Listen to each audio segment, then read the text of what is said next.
Hai semua, kembali lagi di channel aku, No Official.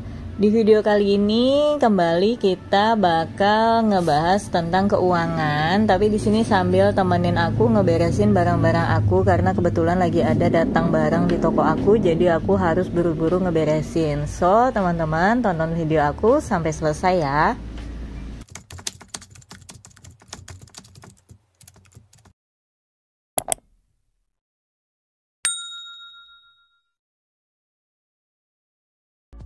Nah, jadi di sini karena memang semuanya aku itu belum punya karyawan, jadi memang kalau ketika barang datang, aku ya kerjain sendiri, ngeberesin sendiri, nge-packing sendiri. Paling biasanya ada Ayang yang ngebantuin buat ngangkatin barang-barangnya ke tempatnya sendiri, karena aku bisanya cuma narikin sampai dalam aja.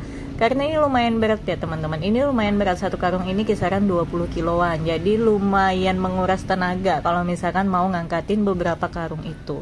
Dan untuk belanjaan aku segini ini terbilang masih sedikit banget ya dibandingkan mungkin pet shop lain yang jauh lebih besar. Tapi alhamdulillah bersyukur banget aku tuh udah bisa belanja kayak gini, bisa seminggu 2 atau 3 kali belanja. Nah, di sini yang bakal aku bahas itu gimana sih caranya kita ini supaya misalkan nih buat teman-teman yang mungkin masih juga usaha pemula kayak aku, supaya bisa memisahkan mana uang untuk belanja lagi, mana uang yang bisa dipakai, dan mana uang yang bisa ditabung. Karena memang kalau misalkan kita jualan itu berasanya dapat uang setiap hari, padahal bukan untung semua. Nah, jadi misalkan nih dalam setiap hari anggaplah kita itu punya penghasilan 1 juta per hari teman-teman ya. Jadi misalkan total seluruh penjualan itu 1 juta per hari. Nah, itu kita sudah harus punya catatan khusus buat menyisihkan mana yang termasuk dalam uang yang bisa dipakai belanja lagi, mana yang memang keuntungan, dan mana uang yang bisa kalian sisihkan untuk ditabung. Nah, biasanya aku gunain untuk ditabung itu adalah uang dari keuntungan, bukan uang dari sisa belanja itu semua aku tabungin gitu. Karena kalau misalkan kita nggak bijak dalam mengelola pendapatan kita setiap harinya, terutama ketika jualan, itu biasanya jarang banget usahanya bisa bertahan lama, apalagi dengan modal yang pas-pasan, bukan modal yang berlebih. Kalau modal yang berlebih ketika habis bisa ditambah lagi, ketika habis bisa ditambah lagi. Tapi kalau pas-pasan, kita benar-benar harus bisa muterin modal, biar barang bisa nambah, juga kita bisa dapat untuk biaya hidup. Apalagi misal tokonya dijadikan sumber penghasilan utama buat biaya hidupnya. Jadi itu benar-benar harus teliti banget dalam ngelola keuangannya. Nah, jadi sebenarnya mengelola keuangan toko itu sama halnya dengan kita buat budgeting ya teman-teman ya. Nah, misalkan kita ngebuat budget kan, kita kan catat tuh berapa income kita setiap bulan, berapa pengeluaran kita setiap harinya. Nah, bedanya kalau misalkan yang kita catat di toko adalah berapa penjualan kita setiap hari dan beberapa uang yang kita pakaikan untuk belanja kebutuhan toko setiap harinya gitu. Nah, tapi biasanya kan kalau belanja untuk kepentingan toko sih nggak rutin ya teman-teman. Pasti kayak ada sih, cuma mungkin seminggu sekali atau seminggu 2 kali. Bukan beda dengan pengeluaran harian kita kayak gitu. Nah, tapi kalau untuk penjualan, apapun yang kalian jual di toko kalian itu wajib dicatat sekecil apapun penjualannya. Jadi jangan sampai nanti merasanya ketika tutup toko ada uang lebih, uangnya diambil. Padahal itu uang hasil dari jualan barang kalian udah keluar. Nanti hasilnya malah barang kalian bakal habis kalau begitu ceritanya.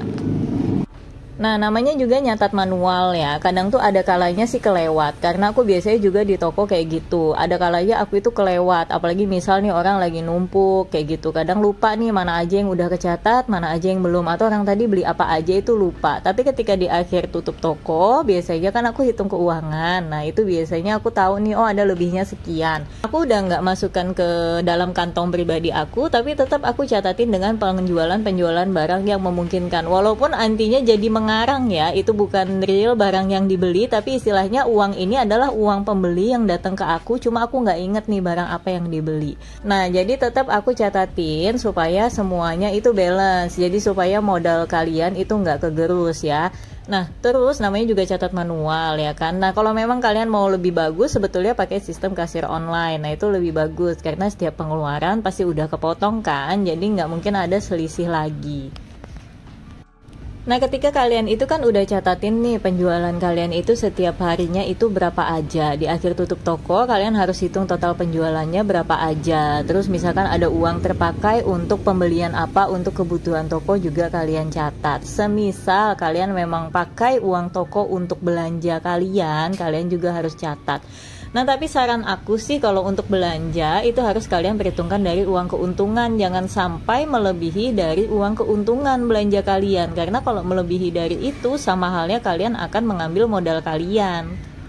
Nah, jadi makanya ketika di akhir hari selain catat total penjualan, catat juga berapa hasil penjualan kalian setiap malam itu ada keuntungan berapa. Kalian kan pasti udah tahu ya modalnya berapa, terus harga jualnya berapa, selisihnya, jadi itu adalah keuntungan kalian. Nah, dari total keuntungan itu terserah nih, kalian bisa bagi-bagi. Misal keuntungannya nih kita anggap 100%. Kalian boleh bagi dua, misal 50% untuk dimasukin modal lagi, atau 50% kalian pakai sendiri. Atau bisa juga nih, misal 30% kalian tabung, terus 30% kalian kembalikan untuk nambah barang lagi, untuk nambahi uang belanja kalian. Nah, terus 40%-nya itu untuk biaya hidup kalian sehari-hari.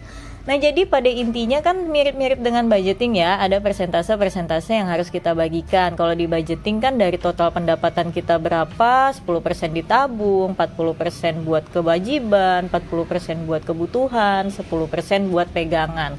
Nah, di sini juga sama, yang kalian kelola adalah keuntungannya, bukan modalnya. Jadi dalam omset 1 juta, taruhlah keuntungan kalian misalkan 20% di 200.000. Yang kalian kelola, yang bisa kalian gunakan itu adalah uang 200.000-nya. Jadi 800.000-nya adalah uang yang harus kalian belanjakan lagi. Jadi jangan sampai hilaf.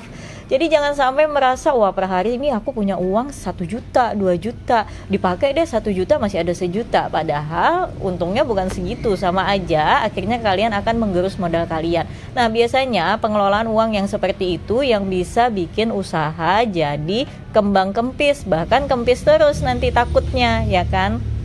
Jadi itu cara yang aku lakuin dalam ngejalanin usaha aku. Jadi memang setiap hari itu aku tuh punya kerja tambahan. Misal di malam hari aku jadi ngitung keuangan, ngitung keuntungan, aku sisihkan berapa, kayak gitu. Supaya jelas keuangannya setiap harinya, supaya balance aja gitu loh. Nanti misalkan beberapa hari sekali uangnya misalkan udah kekumpul sekian juta, baru deh dipakai belanja.